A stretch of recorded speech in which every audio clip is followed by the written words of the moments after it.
The biggest and most obvious difference between the two phones is of course their physical size.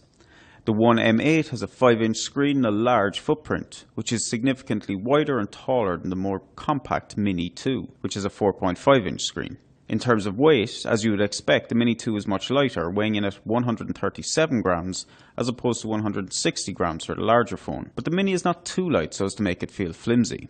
HTC has again skimped on the use of premium materials for the Mini version of its flagship phone, using a plastic surround on the Mini 2 compared to the all-metal construction of the One M8.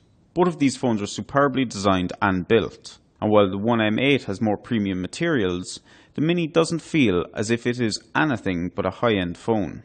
The big factor for me in choosing between these two phones comes down to the fact that I prefer a slightly smaller phone.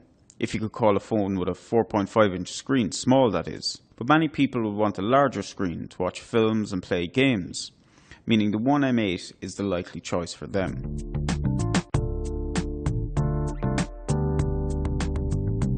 The second major area where HTC is downgraded with the Mini 2 is the camera.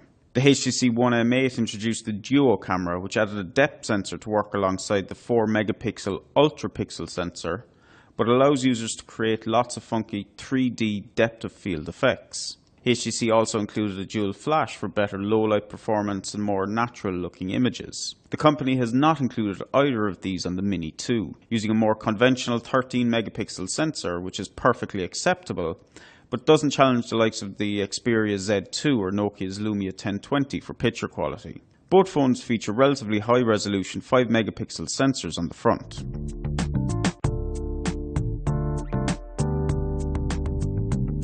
Processing power is one of the biggest areas where HTC has cut corners on its smaller phone. The flagship One M8 features the most powerful Snapdragon 801 chip from Qualcomm, along with 2 gigs of RAM. The One Mini 2, however, comes with a much less powerful Snapdragon 400 chip with just 1 gigabyte of RAM.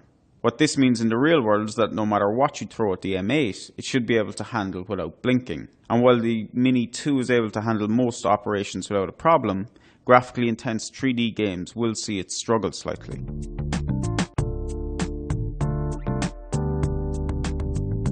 The final and possibly most important difference is of course price. The HTC One M8 costs £530 to buy outright, with contracts currently on offer for £28 a month with no upfront cost.